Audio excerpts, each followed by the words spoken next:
All right, so now we're back and we're going to remove the Foley catheter on a female. So what you would want to do is start at the top again, knock on the door. Hello, my name is Kelly Brock, hand hygiene. Yeah, you get to go home today. You're getting discharged, so we're gonna go ahead and take out your Foley catheter. Can I go ahead and verify your name and date of birth, check their armband, and then also, do you have any latex allergies or betadine? No, I do not. Okay, great. Then for here, you're gonna go ahead and take just clean gloves whenever you're taking out the Foley catheter. And then the only other supplies that you need are going to be the syringe to deflate the balloon. So if you were actually going to take it out in real life, what you would want to do is completely drain the bag before discontinuing it, because that way it's completely empty and we're not backflowing any of that urine back into the bladder.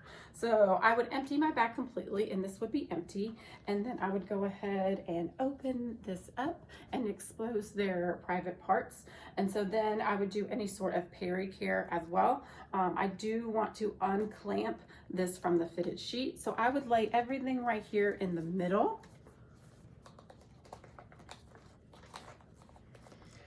Also, then I would want to unclamp this out of the stat lock. So you're just pushing this little button up and then it nicely comes out. Then from here,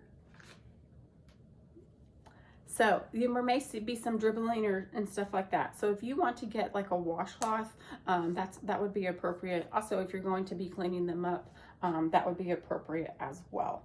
So from here, you're just gonna have this, retain this whenever you're doing your insertion, because you're gonna need this to deflate the balloon. So what I'm going to do right here is attach it to that green port, and it's already going to automatically start backing up. Remember, that's why we have to put that positive pressure.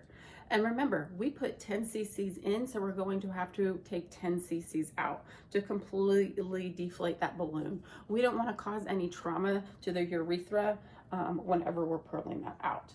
So you can pull back. Also, you may even see this flatten right here, and that means that you have taken out all that liquid. Detach this right here. It's ready to be taken out. And so you're going to ask them, go ahead and take a deep breath. 1, 2, 3, and there you go. Remember, we always want to check catheter tip intact, good drainage, no blood clots, no sediment or anything like that. Look at the vagina and see if there's any swelling or anything. We also want to recommend, so whenever we're doing this, we want them to void within 6 hours after we take out a Foley catheter. We want to check for bladder distension. We want to take them up to the toilet. If they have not voided in the first 6 hours, we will probably do a bladder scan, and then we may call the doctor and see if we need to straight cat them, but they should be voiding within the first 6 hours after taking this out.